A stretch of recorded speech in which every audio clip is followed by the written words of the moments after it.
आजकल जैसे कि आप सब जानते होंगे कि गुर्बत की सतह पर जा रहे बहुत सारे लोग, गरीबी से जूझ रहे हैं। उसी तरह से इस चीज़ को लेकर भी बहुत फिक्रमंद है कि कैसे इनकम के ज़राए मुहैया होंगे उन्हें। बहुत सारे सोचकर शॉर्टकट्स में जाने की कोशिश करते हैं, क्रिप्टो में इधर उधर। कहीं ना कहीं जहन अच्छे खासे आदमी का भी आता है, यार ये बहुत चल रहा है, वहाँ पर लगा देते हैं।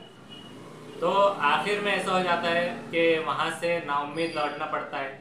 तो ये सब क्या है, किस्मत के ऊपर। अगर आपके मुकद्दर में पैसा लिखा हुआ है और आपको किस्मत को अगर आपको चेंज करना है, तो आपको आपका हुनर बढ़ाना होगा। हुनर और मेहनत और लगन से काम करना होगा, डेली काम करना होगा, कभी कभार नहीं। तो एक दिन चलकर आप सो रहे होंगे, खटका मार कर लोग बोलेंगे भैया पैसे ले लो। आप बोलेंगे नहीं पैसे नहीं, थोड़ा सा पैसे ले लो, खाना खाने आना है, नहीं 10 मिनट का काम है पैसे ले लो। आप सोने जा रहे होंगे, लोग बोलेंगे ज़रा हमारे लिए टाइम निकाल लो, ज़्यादा पैसे ले लो।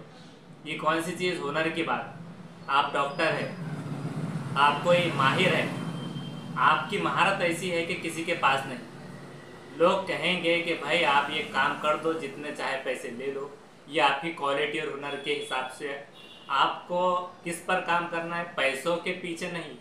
आपकी हुनर, सलाहियत और आपके जो अंदाज़ है, लोगों से रिलेशन बना के रखिए, अच्छी बात कीजिए, उनको रिस्पेक्ट कीजिए। और आपके काम को डेली कंसिस्टेंसी से, आपकी शॉप कभी खुल रही है कभी नहीं, कभी आप काम कर रहे हैं कभी नहीं, ऐसा नहीं होना चाहिए। तो एक दिन आपके पास एक लाइन कतार लग जाएंगी और वो कहेंगे कि पहले हमारा काम कर दो, चाहे ज़्यादा पैसे ले लो। तो पैसा अगर आप कमाना चाहते हैं तो अपनी सलाहियत को इम्प्रूव करके आप कमा सकते हो। अगर कोई कह सकता है कि मेरा तो कोई जॉब नहीं, मैं ना हकीम हूँ, ना डॉक्टर हूँ, ना मैं कोई चीज़ का माहिर हूँ, तो आप अगर जिस जॉब में काम कर रहे हैं तो जॉब का नेचर बदलते मत रहिए।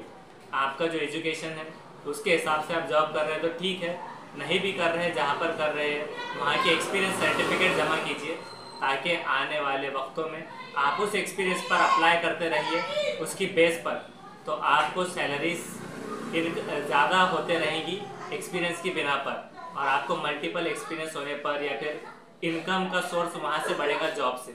ये सारी चीज़ें आपकी हुनर, सलाहियत हो और उसी वजह पर रहेगा। अगर आप कोई जॉब टाइम पास की करते हैं तो बॉस भी आपको निकाल लेगा। क्यों? क्योंकि आप उसके लिए फ़ायदेमंद नहीं हो। तो एक बार अगर आप उसके लिए फ़ायदेमंद हो, वो बोलेगा प्लीज़ मैं आपकी सैलरी बढ़ा देता हूँ, आप जाइए मत, आप जो है तो कल काम पे आ जाइए, मैं एक्स्ट्रा बोनस दे दूँगा। आप ऐसा कीजिए, चलो ठीक है आपकी छुट्टी हो गई, मैं छुट्टी नहीं काटूँगा, आपको जाना है काम से तो आप चले जाइए। ये सारी चीज़ें किस वजह से होंगी? आपके काम की वजह से।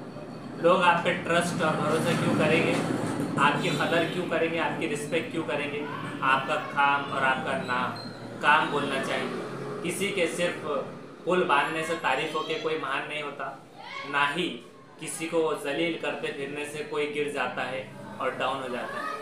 काम बोलता है, इंसान के काम की कदर है दुनिया में, इससे हमें ये सीख मिलती है। तो आपको आपका काम पर फोकस करना होगा। एक ही चीज़ को लगातार कंसिस्टेंसी से अगर आप करते रहे तो एक खतरा भी गिरता है। खतरे में कुछ ताकत नहीं है एक पत्थर के मुकाबले, लेकिन उस पत्थर में अपने निशान बना देता है, यहाँ तक कि पत्थर टूट जाता है लगातार खतरा बूंद बूंद गिरने से। तो ये कंसिस्टेंसी की मिसाल है। तो आपको लगातार कंसिस्टेंसी से मेहनत करते रहना होगा और स्मार्ट वर्क के तरफ में आप जा सकते हैं। और आप नए चीज़ें भी आप सोच सकते हैं, बाकी आपकी नीयत के ऊपर रहेगा। अगर आपकी नीयत सिर्फ धोखा देने की है तो बिल्कुल आज आप अगर पैसा कमा भी ले तो कल को आपको बहुत महंगा पड़ सकता है। और अगर आज आपकी नीयत लोगों की काम करने में है और उनके लिए खड़े होने में है और आपकी कुर्बानी उसके पीछे है, तो यकीनन आपका नाम और पैसा बिल्कुल आपके पास में आता रहेगा और आपसे वो कोई छीन नहीं सकता, वो आपकी गुडविल बन जाएगा। Thank you.